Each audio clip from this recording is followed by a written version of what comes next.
नमस्कार विद्यार्थी मित्रांनो, रिसेंटली आपण बघितलं असेल आरबीआय असिस्टंटच्या काही वॅकन्सीज आलेल्या आहेत आणि त्या वॅकन्सीज ज्या आहेत तिकडे या वॅकन्सीज ज्या आहेत या वॅकन्सीजला प्रिपेअर करण्यासाठी सध्या फॉर्म वगैरे भरणं चालू झालेलं आहे. ज्यांनी अजून फॉर्म भरले नसतील त्यांनी फॉर्म भरून टाका. चला आता जाऊया आपण पुढच्या पार्टकडे. नेमकं आरबीआय असिस्टंट 2026 मध्ये जर मला आरबीआय असिस्टंट व्हायचं असेल तर यासाठी माझी स्ट्रॅटेजी नेमकी काय असली पाहिजे, कशा पद्धतीने आपण या एक्झामला टॅकल करू शकतो, नेमके सब्जेक्ट कोणते कोणते असतात, यातलं विशेष करून इंग्लिश लँग्वेज जो आहे त्या सब्जेक्टला डील करण्यासाठी आज खूप मोठी एक अनाउन्समेंट तुमच्या समोर या ठिकाणी होणार आहे. मित्रांनो, फार महत्त्वाचा व्हिडिओ आहे, शेवटपर्यंत बघा. ज्या लोकांना असं वाटत असेल की मला नाही बघायचं आहे, टाइमपास करायचा आहे, फक्त आलो मला बघायचं आहे आणि निघून जायचंय, बिलकुल अशा लोकांनी आत्ताच सोडून जा. हा व्हिडिओ अत्यंत महत्त्वाचा असणार आहे. जर तुम्ही खरंच आरबीआय असिस्टंट 2026 साठी प्रिपेअर करत असाल तर अशा लोकांसाठी हा व्हिडिओ शेवटपर्यंत पाहणं गरजेचं आहे. मग तुम्ही 1.5x ने बघा, काही प्रॉब्लेम नाही, पण अंटिल मीन्स लास्ट मिनिट पर्यंत तुम्ही याला कनेक्टेड राहा, सो दॅट तुम्हाला जे तर एक्झॅक्टली स्ट्रॅटेजी काय असली पाहिजे, नेमकं कोणत्या कोणत्या गोष्टी करायच्या आहे आणि याला कसं डील करायचं आहे, या सगळ्या गोष्टी तुम्हाला लक्षात येतील. यामध्ये ह्या व्हिडिओमध्ये सीधी बात, नो बकवास, बिना कामाची काही चर्चा नाहीये, गप्पा नाहीये, फक्त आणि फक्त स्ट्रॅटेजी बद्दल आपण बोलणार आहोत. इंग्लिश या सब्जेक्ट साठीची आणि अलॉंग विथ दॅट बाकी कोणते कोणते सब्जेक्ट असतात. विशेष करून मागच्या व्हिडिओमध्ये मी सिलेबस बद्दल सांगितलं होतं. त्यात क्वांटिटेटिव्ह ऍप्टिट्यूड ज्याला गणित म्हणतो, मॅथ, त्यानंतर रिझनिंग म्हणजेच बुद्धिमत्ता, आणि इंग्लिश म्हणजे 35 मार्क जे असतात ते क्वांट आणि रिझनिंगला, आणि 30 मार्क जे असतात ते इंग्लिशला प्री एक्झाम साठी असेल. 11 एप्रिल ह्या दिवशी 11 एप्रिल 2026 ला जो पेपर होणार आहे त्या अनुषंगाने जर आपण विचार केला तर साधारण 11 एप्रिल पर्यंत आपल्याला जे दिवस मिळतात त्यांच्यामध्ये जर मी म्हटलं समजा तर जवळपास यामध्ये आपल्याला तेवढ्या एक महिना म्हणजे मार्च पूर्ण महिना मिळतो आणि 4-5 दिवस अगोदरचे, 4-5 दिवस नंतरचे, असे सगळे मिळून जर मी कन्सिडर केलं तर साधारण 40 दिवस आपल्याला याच्यामध्ये मिळतात. मग 40 दिवसांसाठीचा एक पर्टिक्युलर याला कसं डील केलं पाहिजे त्याचा स्टडी प्लॅन ओनली दिस मच फर्स्ट अटेम्प्ट मध्ये काढण्यासाठी इंग्लिश लँग्वेज साठी काय काय करायला पाहिजे एक एक गोष्ट समजून घेऊ. चलो अब चलते आगे. आता यात जर मी म्हटलं सगळ्यात पहिल्यांदा काय असणार आहे, मग हे जे सेशन असेल सर फक्त आणि फक्त आरबीआय असिस्टंट साठीच आहे का? मित्रांनो, बिलकुल नाही. याचा फायदा बँकिंगच्या जेवढ्या पण एक्झाम्स होतात त्या सगळ्या एक्झामसाठी तुम्हाला खूप सारा फायदा होणार आहे. कस काय? आता ही एक्झाम सध्या फेब्रुवारी आरबीआय असिस्टंटचं जे काही नोटिफिकेशन आहे ते आउट झालेलं आहे. 16 तारखेला ते नोटिफिकेशन आउट झालं होतं. एप्रिलमध्ये त्याची प्री एक्झाम आहे. त्यानंतर मे जून, साधारण जूनच्या आसपास त्याची मेन्स एक्झाम राहील. जून जुलैमध्ये साधारण एसबीआय एक्झाम्स प्रोजेक्टेड आहेत आणि 2026 मध्ये पुढे आयबीपीएस, पीओ आणि क्लर्कवाल्या एक्झाम्स या येत असतात. तर ओव्हरऑल जर आपण विचार केला तर या पद्धतीने बँकिंग एक्झाम जर मी कन्सिडर केलं तर याला लिमिटेशन नाही आहे, याला आपण एक्सटेंड करू शकतो, वाढवू शकतो. मीन्स हा जो सिलेबस तुम्ही आता करणार आहे ते पुढच्या एक्झाम साठी पण कामात येऊ शकतो. आणि म्हणून काय केलं पाहिजे तर ही तयारी फक्त तात्पुरत्या स्वरूपाची न बघता याला लॉंग टर्म साठी विचारात घ्या. ठीक आहे, चालेल. मग आज जो प्लॅन असेल त्यामध्ये नेमकं काय आहे, मग या सगळ्यांच्या हिशोबाने जर आपण विचार केला तर 1% सुद्धा तुम्हाला चान्स वाटत असेल की मला प्रिपेअर करायचं आहे तर अशा लोकांनी एंटायर इयर, हे पूर्ण वर्ष जे आहे ते एक्झामचं वर्ष आहे असा विचार करून याच्यासाठी 1 वर्ष साधारण द्या. चलो, आणि आता जो आपण पुढच्या फेजमध्ये, मग हे समजण्याच्या पहिले नेमकं टेरेन काय आहे, एरिया काय असतो, स्कोप काय असतो, विचारलं काय जातं, यांच्याबद्दल आपण थोडंसं बघूया. प्रिलिम्स जी एक्झाम असते त्याच्यामध्ये साधारण 30 क्वेश्चन्स विचारले जातात इंग्लिश लँग्वेजचे आणि 30 मार्कांसाठी विचारले जातात. 30 क्वेश्चन्स आहेत आणि 30 मार्क्स आहेत.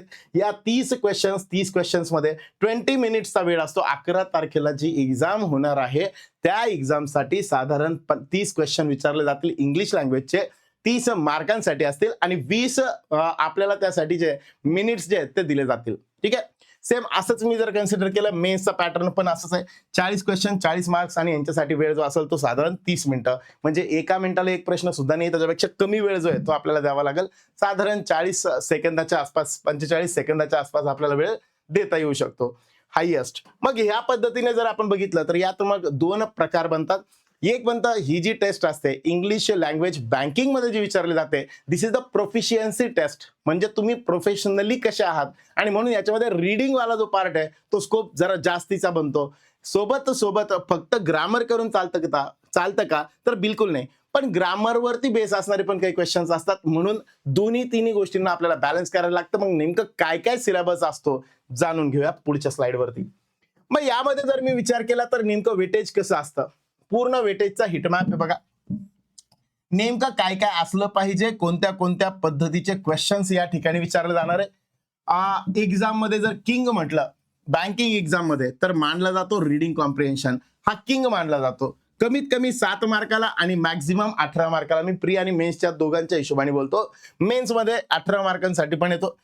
प्री मध्ये साधारण कमीत कमी 7 मार्कला आणि जास्तीत जास्त 10 मार्कापर्यंत विचारला जातो. यानंतर मी म्हटलं समजा रीडिंग वरती बेस असलेला पॅराजंबलचा क्वेश्चन, सोबत सोबत वर्ड स्वॅप नावाचा आहे 4 ते 5 मार्कांसाठी, 4 ते 5 क्वेश्चन. त्यानंतर वर्ड स्वॅप असतात. वर्ड स्वॅप म्हणजे काय, ए च्या जागी बी, बी च्या जागी ए, अशा टाईपचे क्वेश्चन असतात. म्हणजे काय, एक सेंटेन्स दिलं जाईल, सेंटेन्स मधले जे तर 4 शब्द जे असतील त्यांची जागा चुकवलेली असेल ती आपल्याला काय करायची, करेक्ट करायची आहे, म्हणजे हे वर्ड स्वॅप. आणि असंच सेंटेन्सची जेव्हा जागा बदललेली असेल त्याला म्हणणार आपण पॅराजंबल. ठीक आहे, त्याला सेंटेन्स रिअरेंजमेंट असं सुद्धा म्हणतात. सो अशा टाईपचे 2 क्वेश्चन 4 किंवा 5 मार्कसाठी आपल्याला विचारले जातात. दोघांपैकी एक सेंटेन्स इम्प्रुव्हमेंट असेल किंवा एरर स्पॉटिंग असेल, दोघांपैकी एक क्वेश्चन येतो. फिलर्स, सिंगल फिलर किंवा डबल फिलर किंवा क्लोज टेस्ट अशा टाईपचे क्वेश्चन्स याच्यामध्ये येतात. आणि क्लोज टेस्ट काय असतं, साधारण एक पॅसेज दिलेला असेल त्याच्यातून 4-5 शब्द गायब असतील, त्या 4-5 शब्दांच्या ऐवजी ABCDE किंवा 1 2 3 4 असे नंबर दिलेले असतील. यांना तुम्हाला काय करायचं आहे, 1 साठी 5 ऑप्शन दिलेले आहे, त्या 5 पैकी एक शब्द कोणता बरोबर आहे तो आपल्याला त्या ठिकाणी फिल करायचा आहे. सो या पद्धतीचं यामध्ये बनेल. ओव्हरऑल जर मी म्हटलं समजा तर या पद्धतीने फिलर्स आणि क्लोज टेस्टचे क्वेश्चन जे आहेत ते बनतात. नंतर तो कनेक्टर्स वाला पार्ट, याच्यामध्येच बेस कनेक्टर्स असेल किंवा सेंटेन्स इम्प्रुव्हमेंट जसा असतो तशा टाईपमध्ये काही कनेक्टर्स असतात, त्यांना रिप्लेस करायला दिलं जातं. लाईक अल्दो, दो, त्या यासारखे शब्द. आणि यांच्यावरती बेस मॅच द कॉलम नावाचा क्वेश्चन पण बनतो. म्हणजे काय, ए कॉलम दिलाय, बी कॉलम दिलाय आणि काही शब्द दिले, कनेक्टर्स दिलेत, दोघांना कनेक्ट करणारे शब्द कोणते असतील, अशा टाईपमध्ये मॅच द पेयर्स वाला जो आहे तो क्वेश्चन सुद्धा याच्यामध्ये असतो. सो ओव्हरऑल जर मी म्हटलं समजा ह्या सगळ्यांमध्ये सगळ्यात जास्त वेटेज जे असतं ते कशाला असतं, आरसीला. म्हणून आपण आरसी या टॉपिकला विशेष करून लक्ष दिलं पाहिजे. मग विशेष करून लक्ष द्यायचंय तर यासाठी काय करायला पाहिजे, याची काही स्ट्रॅटेजी आहे का, हो बनू शकते. मग या सगळ्यांसाठी काय करायचंय काय नाही यासाठी मित्रांनो आपली एक अनाउन्समेंट आहे. मित्रांनो युट्यूब वरतीच आपलं जे इंग्लिश पिटारा युट्यूब चॅनल आहे, ह्याच चॅनलवरती क्रॅकर 1.0 नावाने एक बॅच सुरू होणार आहे. क्रॅकर 1.0 ही फ्री क्रॅश कोर्स असणार आहे 40 डेज साठीचा. याच्यामध्ये 40 डेज म्हणजे 40 सेशन्स असणार आहे. हे पूर्ण पॉवर पॅक सेशन असतील, पॉवर पॅक सेशन असतील. याच्यामध्ये नेमकं काय काय आहे डिटेलमध्ये मी पुढे सांगणार आहे. पूर्ण टोटल 40 सेशन्स आणि 1 पण रुपया फीस नसणार आहे, फ्री मध्ये ही बॅच असणार आहे. इंग्लिश सब्जेक्ट साठी पूर्ण क्रॅश कोर्स, येणाऱ्या RBI असिस्टंटच्या एक्झाम साठी ही बॅच असणार आहे. मित्रांनो पुन्हा पुन्हा सांगतो बघा, RBI असिस्टंट 2026 11 तारखेचा जो पेपर होतोय त्याच्या अगोदर जवळपास 40 डेजचा 40 दिवसांचा हा परफेक्ट प्लॅन केलेला असा एक 40 सेशन असणारा एक क्रॅकर 1.0 अशी ही बॅच या ठिकाणी असणार आहे. मग याच्यामध्ये नेमकं काय काय असणार आहे बघा. मग आता जे लोक बिगिनर्स आहे, बिगिनर्स साठी टोटल 4 फेजेस आहे. मी इंडिव्हिज्युअली तुमच्यासाठी म्हणाल, तुम्ही जर ह्यांच्यापैकी काही फेज मध्ये लाईक करत असाल तर तिथनं पुढच्या फेज मध्ये तुम्ही डायरेक्ट जाऊ शकता. ठीक आहे, तुम्ही जॉईन करा, त्याच्यानंतर जॉईन करा. टोटल मी जेवढा पण सिलेबस आहे त्या सिलेबसला 4 फेज मध्ये डिवाइड करून टाकलंय. पहिला फेज जो आहे that is the concept grammar foundation. पहिला जो आहे तो ग्रामर फाउंडेशनचा. मग सर तुम्ही तर म्हटले ग्रामर जास्त विचारलं जात नाही, पण मित्रांनो ग्रामर इज द बेस्ट, तो बेस आहे. जर एकदा तो बनलेला असेल तर परमनंट काम तुमचं बनल. जर मी म्हटलं समजा दरवेळेस तुम्ही जायचं, एखादं मंदिर आहे, मंदिराचा कळस साफ करायचा आणि परत येऊन जायचं, पण मंदिराचं फाउंडेशन जे आहे ते डळमळीत झालेलं आहे, त्याला तुम्ही बघितलंच नाही, फायदा नाही मित्रांनो. कळस चमकणार, नक्की चमकणार, दुरून एकदम चकाकणार दिसल, पण जर फाउंडेशन हल्लं तर तो कळस कधीही खाली पडू शकतो. अगदी तसंच जर ग्रामर हा बेस आहे तर बेस तुमचा जर नसेल तर अशा केसमध्ये तुम्ही डायरेक्टली वरती कळस सारखं लाईक तुम्ही कोणते पण क्वेश्चन आहे डायरेक्ट प्रॅक्टिस केली आणि प्रॅक्टिसच्या बेसवरती तुम्हाला मार्क मिळाले असं होणार नाही मित्रांनो. कारण प्रॅक्टिस ही फक्त आणि फक्त इंग्लिश या सब्जेक्ट सब्जेक्टमध्ये पाठांतर करून चालत नाही किंवा रूल्स पाठ करून चालणार नाही किंवा तुम्ही डायरेक्टली गेले आणि वाचून वाचून सॉल्व्ह करून तसे क्वेश्चन आले तर ठीक आहे, पण त्या टाईपचे क्वेश्चन नसतील, कन्सेप्ट बदलल्या तर मग काय करणार?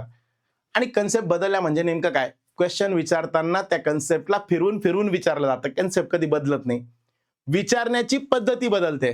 ठीक आहे, आणि म्हणून आपल्याला त्या पद्धतीला समजण्यासाठी कन्सेप्ट ज्या आहेत त्या क्लिअर असणं खूप जास्त महत्वाचं बनतं. आणि हे करण्यासाठी आपल्याला काय करावं लागेल? ग्रामर फाउंडेशन नावाचा जो प्रकार आहे तो आपण पहिल्या फेजमध्ये घेणार आहोत. दुसरा फेज असेल बघा मित्रांनो, कॉन्टेक्स्ट मसल, याला रीडिंग म्हणतो आपण, रीडिंग बिल्डरवाला. तुमची रीडिंग जी आहे ती बिल्ड करून दिली जाईल आणि मग ह्यामध्ये काय करणार आहे, पहिल्या 7 दिवसांमध्ये सगळे ग्रामरच्या कन्सेप्ट होतील आणि उरलेले 3 दिवस जे असतील त्या 3 दिवसांमध्ये रीडिंग प्लस कन्सेप्ट, ग्रामरच्या कन्सेप्ट आणि ग्रामरच्या कन्सेप्टला घेऊन आपण रीडिंग कसं करणार हे वालं सेशन ह्यामध्ये असणार आहे. म्हणजे काय, जर एखादा पॅसेज तुम्ही घेताय, एडिटोरियलचा जर पॅसेज आपण कन्सिडर केला तर त्या पॅसेजमध्ये नेमकं काय विचारलं जातंय, यातलं नाउन कोणतं, प्रोनाउन कोणतं हे आयडेंटिफाय करत करत आपण रीडिंग कसं करू शकतो, ह्या पद्धतीने आपण कन्सेप्ट प्लस रीडिंग यांच्या बेसवरती आपण जाणार. ठीक आहे, एकदा ते झालं की त्याच्यानंतरच्या फेजमध्ये रीडिंग वाला फेज असेल, ज्या रीडिंग वाल्या फेजमध्ये आपण काही गोष्टी ज्या आहेत त्या एक्स्ट्रा बघणार. ठीक आहे, असं साधारण 20 डेज पर्यंत चालेल, त्यामध्ये प्रॅक्टिस आपण करू. यानंतर आपल्या मॉक टेस्ट चालू होतील. पण या मॉक टेस्टच्या अगोदर आपण तिसरा फेज जो आहे त्याच्यामध्ये टॉपिक वाईज टेस्ट बघणार आहोत. म्हणजे काय, तर तुम्हाला पर्टिक्युलरली एक टॉपिक आपण घेतला, लाईक एरर डिटेक्शन. मग एरर डिटेक्शनचे साधारण कमीत कमी मी म्हटलं 50 क्वेश्चन असे क्वेश्चन असतील मित्रांनो की जे आतापर्यंत विचारले गेलेले आहेत. आरबीआय असिस्टंट एक्झाम 2016, 2017, 2020, 2022 आणि 2023 या वर्षांमध्ये जे 7 पेपर झालेले, 7-8 पेपर झालेले जवळपास, ते सगळेच्या सगळे पेपर, त्यांच्यामध्ये कोणते क्वेश्चन्स आले, या सगळ्या गोष्टी आपण मित्रांनो याच्यामध्ये शिकणार आहोत. ठीक आहे, टॉपिक वाईज पूर्ण प्रॅक्टिस होईल. ती प्रॅक्टिस झाली की त्याच्यानंतर मॉक सायकल असेल, तुम्हाला डेली टेस्ट दिली जाईल. डेली टेस्टचे टास्क असणार आहेत. ठीक आहे, मग आता काही लोक असतील आणि अशा पद्धतीने आपण जेव्हा 4 फेज मधून बाहेर जाऊ त्यावेळेस आपण एक्झाम रेडी पण असणार, एक्झाम प्रिपेअर पण असणार. ओके, सो ह्या पद्धतीचं आपली स्ट्रॅटेजी असणार आहे. ही स्ट्रॅटेजी तुम्हाला कशी वाटते, काय वाटतंय, तुमच्या काही सजेशन्स असतील नक्की शेअर करा. तुम्हाला काय वाटतंय त्या सगळ्या गोष्टी नक्की सांगा. मग असं म्हटलं तर मी ह्या 4 फेज मधून आपण जाणार आहोत. मग सर ह्या सगळ्या टेस्ट असणार आहेत, हे सगळं अनालिसिस चालणार आहे. मग मी जे तर मला हे कन्सेप्ट आणि हे फेज नकोय, मला डायरेक्टली सुरुवात करायची आणि मला डायरेक्टली टेस्ट द्यायची आणि अनालिसिस करायचं आहे, तर त्या वाल्या गोष्टी सुद्धा याच्यामध्ये असतील. यासाठी आपल्या ऍपमध्ये इंग्लिश पिटारा जे ऍप आहे त्यामध्ये टेस्ट सिरीज सुद्धा असणार आहे. लवकरच आज उद्यामध्ये ती कंप्लीट होईल प्रोसेस आणि टेस्ट सिरीज जी आहे ती त्याच्यामध्ये ऍड होईल. रोजच्या रोज तुम्हाला एक एक टेस्ट जी आहे ती अनालिसिस साठी त्या ठिकाणी मिळेल. रोजच्या रोज टेलिग्रामवरती पण याचे टास्क वगैरे मिळतील आणि सोबत सोबत तुम्हाला ते प्रॉपर अनालिसिस करायचं आहे, त्याचे व्हिडिओ सुद्धा तुम्हाला त्या ठिकाणी अवेलेबल होतील. सो ह्या पद्धतीने रोज एक टेस्ट जी आहे ती आपली कंपल्सरी या माध्यमातून सॉल्व्ह होईल. ओके, सो ये सब बातें थी. आणि मग सर हे सगळंच्या सगळं आम्हाला कुठे अवेलेबल होईल? आपल्या YouTube वरती, ह्याच चॅनलवरती, इंग्लिश पिटारा ऑफिशियल जे चॅनल आहे या चॅनलला सबस्क्राईब करून ठेवा. मॅक्झिमम लोक तुमच्यापैकी ज्यांना वाटतंय की नाही मला खरंच इंग्लिशसाठी काहीतरी करायचं आहे, मी उगाच बिनकामाच्या गप्पा मारणाऱ्या लोकांना म्हणाल बिलकुल तुम्ही सबस्क्राईब पण करू नका, हात जोडून विनंती तुम्ही येऊ पण नका. ज्यांना फक्त उगा टाइमपास करायचा आहे, सर मला एंटरटेनमेंट पाहिजे, मला काहीतरी नवीन भेटन, हा छा छू ऐकायचंय, मी एवढं केलं म्हणजे माझं सगळं व्यवस्थित होईल, बिलकुल नाही. जे लोक ऑलरेडी कुणाला तरी फॉलो करताय अशा लोकांनी पण प्लीज इकडे जॉईन होऊ नका. कारण सांगतो, इंग्लिश मध्ये ज्यावेळेस तुम्ही एखाद्याला फॉलो करताय त्याला 100% फॉलो करा, बिना कामाचा त्रास देण्यासाठी म्हणून येऊ नका. चालेल, चलो. सो ओव्हरऑल जर मी म्हटलं समजा तर ही पर्टिक्युलर आपली स्ट्रॅटेजी असणार आहे आणि या स्ट्रॅटेजीनुसार आपण जाणार आहोत. ह्या स्ट्रॅटेजीनुसार मी म्हणतो मला फार म्हणजे गर्दी नकोय, मला दर्दी लोक पाहिजे, खूप जास्त लोक नकोय, जेवढे असतील तेवढे प्रामाणिकपणे खरंच एक्झाम ओरिएंटेड प्रयत्न करणारे असावे. 100% त्यांना याच्यातून फायदा होईल. ओके, चलो.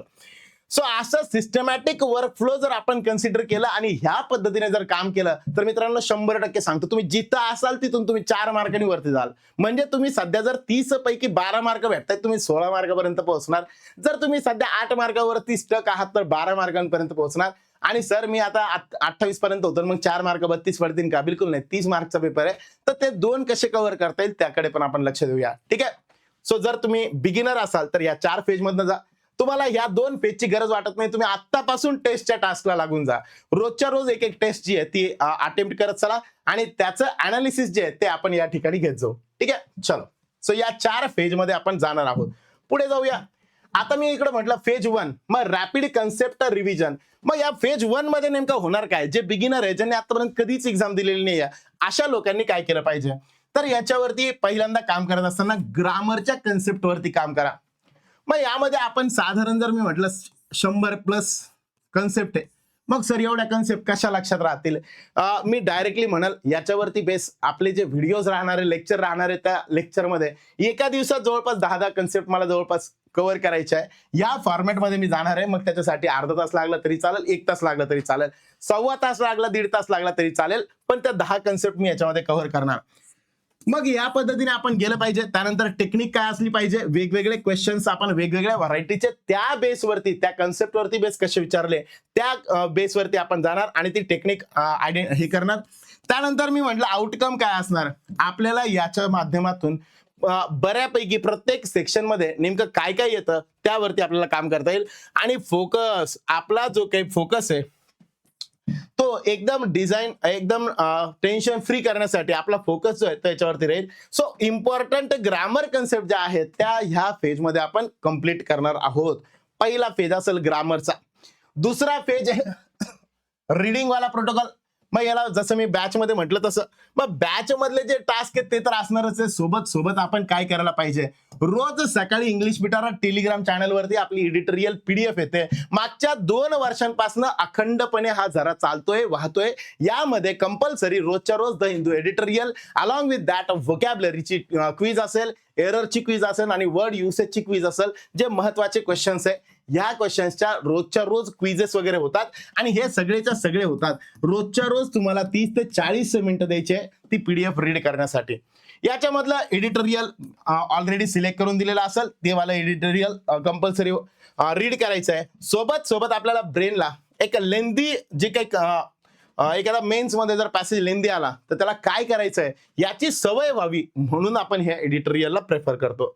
ह्या पद्धतीने ही सुद्धा प्रॅक्टिस मी जी म्हटलं क्रॅश कोर्स वाली जी बॅच आहे त्या बॅच मध्ये, आपल्या क्रॅकर बॅच मध्ये ही बऱ्यापैकी कव्हर होईल. यानंतर जर मी म्हटलं समजा काय असतं एक्झाम मध्ये जर आपण विचार केला तर याच्यामध्ये अँटी गुगल वाला म्हणजेच काय फेज 2 मध्येच जर रीडिंग म्हटलं तर रीड द सेंटेन्स. रीडिंग कशी करायची? Read the sentence properly, focus on the text. Text मधलं जे आहे त्याला फोकस करायचं आहे. यामध्ये आपल्या बॅच मध्ये मी स्किमिंग कशी करायची याबद्दल सुद्धा काही व्हिडिओज जे आहेत मित्रांनो ते यामध्ये घेणार आहे. त्यामुळे तुमची स्किमिंगची सुद्धा प्रॅक्टिस याच्यामध्ये होऊन जाईल. How to read faster and better या पुस्तकाच्या आधारावरती ही स्किमिंग जी आहे ती बनवलेली आहे. गेस द मिनिंग, वेगवेगळे मिनिंग जे आहेत ते आपल्याला आयडेंटिफाय करायचे आणि व्हेरीफाय लेटर जे क्वेश्चन्स असतील त्यांच्यानुसार आयडेंटिफाय करा. हे जर आपण केलं तर या केसमधनं यामधनं आपल्याला काय होईल? आपला जो काही मेथड आहे, आपली स्ट्रॅटेजी जी आहे ती रीडिंगसाठीची तयार होईल. एक्झाम मध्ये आपल्याला पर्टिक्युलर वेळ खूप जास्तीचा नाही मिळत की ज्यामध्ये आपण 100% पूर्ण व्यवस्थित रीड करू. स्किमिंग हे असं टूल आहे की ज्या माध्यमातून ती सवय तुम्हाला होईल. ठीक आहे, सगळ्यात स्टार्टिंगला स्किमिंग करायला लागू नका. एकदम स्टार्टिंगला एकदम अचानक तुम्ही स्किमिंग केली आणि एकदम स्पीडने तुम्ही चालले, मग म्हणजे कसं माहितीये का? स्किमिंग करायला लागले डायरेक्टली विदाऊट नोविंग त्याचं बेस काय आहे ते माहित नाही आणि डायरेक्ट स्किमिंग करायला लागले. हे म्हणजे असं आहे की मला सायकल चालवता येत नाही पण चालेल तर मी डायरेक्ट तारेवरची सायकल चालवाल. बिलकुल नाही. पहिले तुम्हाला बॅलन्सिंग शिकावं लागेल, मग ते शिकल्यानंतर मग हळूहळू एका टप्प्याने तुम्हाला पुढे जावं लागेल. अगदी तसंच इकडे सुद्धा बनतं. रीडिंगच्या बाबतीत सुद्धा सेम तसंच बनतं. पहिले हळूहळू तुम्हाला grammar oriented reading along with this, मग स्किमिंग, मग स्पीड कशी वाढवायची आणि त्या स्पीड नंतर फायनल पेज असेल स्किमिंगचा त्यानुसार आपण जाऊ शकतो. नंतर जर मी म्हटलं समजा तिसरा फेज जो होता आपला तो टार्गेटेड प्रॅक्टिस आणि प्रॅक्टिस अत्यंत महत्वाचा फेज आहे. पण अर्ध्यापेक्षा जास्त लोक काय करतायत माहितीये का? लर्निंग वाला फेजच सोडून देत आहे. सर मला सगळं येतं, मला काही सांगू नका. अरे बाबा, तुला येत असतं तर मागच्या 3 वर्षापासून 4 वर्षापासून तू बँकिंग करत राहिलं नसतं ना. आज पण तुला 5 आणि 7 मार्क पडतायत इंग्लिशमध्ये किंवा कट ऑफ जो आहे तो कमी राहतोय. तर याचा अर्थ की आपण कुठेतरी लर्निंग मध्ये कमी पडलोय. याला ऍक्सेप्ट करा. ह्याला पहिल्यांदा ऍक्सेप्ट करा. प्रॉब्लेम काय माहितीये का आपला? आपण ऍक्सेप्टच करत नाही. जोपर्यंत तुम्ही ऍक्सेप्ट करणार नाही माझी झोळी रिकामी आहे हे जोपर्यंत म्हणणार नाही तोपर्यंत त्या झोळीमध्ये काही येणार नाही ना. कळतंय? मी आलो आणि मी म्हणतो की हे नॉलेज घे हे त्या झोळीमध्ये टाकतो म्हणणार नाही नाही नाही मला नाही पाहिजे माझी झोळी ऑलरेडी भरलेली मला सगळं येतं. मग ते होऊ शकत नाही. आणि म्हणून लर्निंग वरती 100% फोकस ठेवा. लर्निंग करून घ्या. ज्या गोष्टी तुम्ही नाही शिकलेल्या त्या गोष्टी शिकायला काय हरकत आहे, बरोबर. आणि जसं ते शाहरुख खान म्हणतात त्या याच्यामध्ये की कोई भी धंदा छोटा या बडा नाही होता, अगदी तसंच कोणती पण गोष्ट शिकायला कधी लाजलं नाही पाहिजे. कोणती पण गोष्ट असं जी तुम्हाला माहित नाही तर ती माहित नाही ना, ऍक्सेप्ट करा आणि पुढे चला. ओके. मग प्री मध्ये जर मी म्हटलं समजा इकडं हाय रिटर्न ऑन इन्व्हेस्टमेंट ज्या ठिकाणी मिळतात असा क्वेश्चन आपल्याकडे असतो. हा आरबीआय मधला जरा पेटेंटेड प्रॉडक्ट स्पेलिंग वाले एरर, ठीक आहे, हे कंपल्सरी येतात. छोटा क्वेश्चन आहे पण मार्क देऊन जातो. वर्ड स्वॅप आहे, फिलर्स आहे आणि प्रिलिम मधले आपलं टूल जे असणार आहे ते म्हणजे आपली स्पीड असणार आहे आणि अॅक्युरेसी असणार आहे. तुमची स्पीड असेल अॅक्युरेसी असेल तर प्री मध्ये ह्यासारखे टॉपिक जरा जास्त इम्पॅक्टफुल असणार आहे. जसं की रिडिंग कॉम्प्रिहेन्शन पण आहे, क्लोज टेस्ट पण आहे, पॅराजंबल पण आहे. पण हे छोटे आहेत पण आपल्याला मार्क देऊन जातील. त्यानंतर जर मी म्हणलं समजा कनेक्टर्स असेल, पॅराग्राफ असेल आणि इन्फरन्स बेस्ड क्वेश्चन असतील, हे प्री मध्ये एक्स्ट्रा येणारे पार्ट आणि हे जर मी म्हटलं समजा मेन्स मध्ये लॉजिक बेस येणारे पार्ट जे असतात ते. आणि या सोबत सोबत सेंटेन्स इम्प्रुव्हमेंट आणि एरर स्पॉटिंग हे बऱ्यापैकी दोन्हीकडे पण पेज मध्ये आपल्याला बघायला भेटतील. आरसी पण दोन्हीकडे असतो आणि क्लोज टेस्ट सुद्धा बऱ्यापैकी असतो. सो हा पूर्णच्या पूर्ण सिलेबस आहे. मग आपण प्रत्येक चॅप्टर वाईज जाऊ आणि प्रत्येक चॅप्टरचे काही क्वेश्चन जे असतील ते आपण रोजच्या रोज सॉल्व्ह करू. मग ते 25 होतील, 30 होतील, 40 होतील, 50 होतील, जेवढे होतील तेवढे. ओके. त्यानंतर जर मी म्हणलं समजा आता येतो 4 नंबरचा. यामध्ये नेमकं काय असणार आहे, रोजच्या रोज कंपल्सरी आपल्याला अल्टरनेट डेला मॉक द्यायचे आहेत. यामध्ये मी थोडेफार चेंजेस आपल्यासाठी करणार आहे. बॅच मध्ये मी याला सांगल लाईक ज्या लोकांना असं वाटतंय की असे काही लोक आहेत यात थोडे चेंजेस कसे आहेत बघा. जर मी म्हटलं समजा काही लोक आहेत की जे बिगिनर मध्ये नाही आहेत, त्यांना कन्सेप्ट वगैरेचा प्रॉब्लेम नाही आहे, 20-22 मार्क्स कमीत कमी मॉक मध्ये येतात, अशा लोकांनी डायरेक्टली मॉक सुरू करायचे आहे. तर मग अशा केसमध्ये अल्टरनेट डे ला तुम्ही मॉक सुरू करा. अल्टरनेट डे म्हणजे आज केली उद्या नका करू परवा करा. अशा टाइप मध्ये रोजच्या रोज मॉक देणं, अनालिसिस करणं, सेक्शनल देणं, अनालिसिस करणं यानुसार आपण करायला पाहिजे. आणि जर त्याच्यामध्ये मार्क तुम्हाला जर डायरेक्टली पहिले 22-25 असे यायचे आणि तुम्हाला डायरेक्टली जर 10-12 येत असतील तर हे सोडून द्या, ऍक्सेप्ट करा आणि डायरेक्टली तुम्ही आपल्या पहिल्या फेज पासून चालू होऊन जा. ठीक आहे. सो ह्या पद्धतीने जर मी म्हटलं तर फेज 4 जो आहे तो असणार आहे मॉक टेस्ट वाला. इथून पुढे अजून काय काय असणार आहे फेज 4, जसं मी म्हटलं की या स्प्रिंट फेज मध्ये पार्ट 2 मध्ये कंपल्सरी मिड मार्च पासून तर एप्रिल 11 पर्यंत म्हणजे त्याच्या अगोदर पर्यंतच थोडं अगोदरच मी रिवाइज करून देईल आणि संपवून टाकल. ज्यामध्ये मॉक तुम्हाला द्यायचा आहे. आपल्या टेस्ट सिरीज असणार आहेत. आपल्या ऍपमध्ये याची एक टेस्ट सिरीज बनणार आहे. म्हणजे आरबीआय असिस्टंट साठीची एक स्पेशल टेस्ट सिरीज असणार आहे. त्या टेस्ट सिरीजचे अनाउन्समेंट मी पुढे करायलाच अजून साधारण ही एकदम लो प्राइस मध्ये असणार आहे. याच्यामध्ये टोटल 15 टेस्ट असतील, 5 मेन्स साठीच्या आणि 10 प्री साठीच्या टेस्ट असतील. ह्या तुम्हाला अत्यंत कमी दरामध्ये म्हणजेच फक्त आणि फक्त 99 रुपीज मध्ये तुम्हाला त्या भेटणार आहे. 99 रुपयामध्ये टेस्ट सिरीज जी आहे ती अवेलेबल असणार आहे. ते आपल्या इंग्लिश बिटारा जो ऍप आहे त्या ऍपमध्ये तुम्हाला ती बघायला भेटेल. लवकरच ती येईल, कमिंग सून म्हणून सध्या ते ऍपमध्ये टाकलेलं आहे. ठीक आहे. सो त्याच्यावरती बॅकएंडनी काम करतोय. जसे ते कम्प्लीट होतात तसे तुम्हाला ते भेटून जातील. सोबत तुम्हाला मॉक टेस्ट जे आहेत आतापर्यंत जेवढे काही टेस्ट झालेले प्रिव्हियस इयर वाले ते सुद्धा त्याच्यासाठी अवेलेबल असतील. सो असं जर मी म्हटलं समजा सायमल्टेनियसली आपल्याला ह्या बऱ्यापैकी टेस्ट ज्या आहेत त्या याच्यामध्ये अवेलेबल होतील. त्यानंतर मी म्हटलं अनालिसिस मध्ये काय करायचं, मग अटेम्प्ट करायची आहे, त्यानंतर अनालाइज करायचंय काय चुकलं, wait, solve immediate, don't solve immediately, याला पेशन्सनी सॉल्व करा, प्रॉपरली सॉल्व करा. मॉक कशा अटेम्प्ट करायचे त्या सुद्धा मी स्वतः सॉल्व करून दाखवणार आहे. ज्या 15 टेस्ट असतील त्या सुद्धा कंपल्सरी मी सगळ्या त्या सॉल्व करून दाखवल आणि प्रत्येकाचा अनालिसिस सुद्धा यावरती अपलोड कराल. त्यानंतर मी म्हणलं समजा सोल्युशन जे आहे ते सोल्युशन बघायचेच नाही, त्याला बाजूला टाकून द्यायचं असं बिलकुल नाही करायचं. काय चुकलं ते पण बघायचं, सोबत काय बरोबर आलं ते पण बघायचं, म्हणजे कन्सेप्ट तुमच्या प्रॉपरली लर्न होतील. ठीक आहे. सो या फॉर्मॅटमध्ये आपण याच्यासाठी जाऊया. त्यानंतर मी म्हटलं समजा क्रिटिकल गेट कीपर म्हणजे लँग्वेज प्रोफिशियन्सी टेस्ट. याच्याबद्दल मी आता बोलत नाही, मेन्स झाल्यानंतर आपण डिटेलमध्ये बोलू. सध्या फक्त एवढंच सांगाल की एलपीटी जी एक्झाम असते ही कंपल्सरी आहे आरबीआय अटेंडंट साठी, ज्यामध्ये हे आपल्यासाठी महाराष्ट्रातील लोकांसाठी खूप चांगलं आहे. कारण आपल्याला मराठीचा टच कुठेतरी आहे. म्हणजे बाहेरचे जे लोक आहेत ते स्टेटच्या बाहेरचे ते लोक याला अप्लाय करत असताना इथं एलपीटी मध्ये ते जरा अडकले जाऊ शकतात. ओके, चल मग आता आपला ऍक्शन प्लॅन काय असला पाहिजे हे अत्यंत महत्वाचं. इथून पुढे काय काय करायचं आहे, काय काय करायचं. इथून पुढे आपली क्रॅकर्स जी आहे ती क्रॅकर्स 1.0 साधारण परवापासून स्टार्ट होते. म्हणजेच 26 पासून आपली ही बॅच स्टार्ट होईल. 2026 ठीक आहे. 26 पासून ही बॅच जी आहे ती चालू होईल. ही कुठे असेल सर? ही असेल युट्यूब वरती. युट्यूब वरती असेल, लाईव्ह फॉर्मॅट मध्ये असेल. तुम्हाला हे सगळं लाईव्ह मध्ये अटेंड करता येईल. याच्यामध्ये डे फर्स्ट जो असणार आहे, पहिला दिवस जो असणार आहे, ते पहिल्या दिवशी ग्रामरच्या टोटल 10 कन्सेप्ट असं करून साधारण आपण एका 5 ते 6 दिवसामध्ये जेवढ्या पॉसिबल आणि जेवढ्या प्रोबेबली जास्तीत जास्त विचारल्या जातात त्या कन्सेप्ट वरती फोकस आपण हे सेशन्स घेणार आहोत. याच्या माध्यमातून एरर, त्यानंतर मी म्हणल फिलर्स आणि इम्प्रूव्हमेंट असे क्वेश्चंस जे ते आपण यामध्ये कव्हर करणार आहोत. ठीक आहे, तो बऱ्यापैकी ये सब हो जाएगा. आतापासून फक्त चांगलं तयारीला लागा.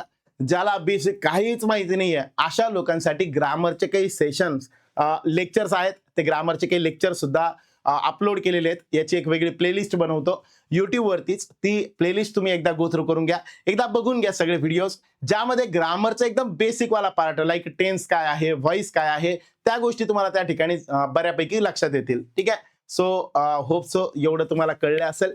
यात अजून काही डाऊट असतील, काही प्रॉब्लेम्स असतील, त्याबद्दल तुम्ही मला कमेंट बॉक्समध्ये सांगू शकता. तुम्हाला काही विचारायचं असेल तुम्ही त्या ठिकाणी विचारू शकता. चालेल, चलो, good day to all of you. Thank you very much.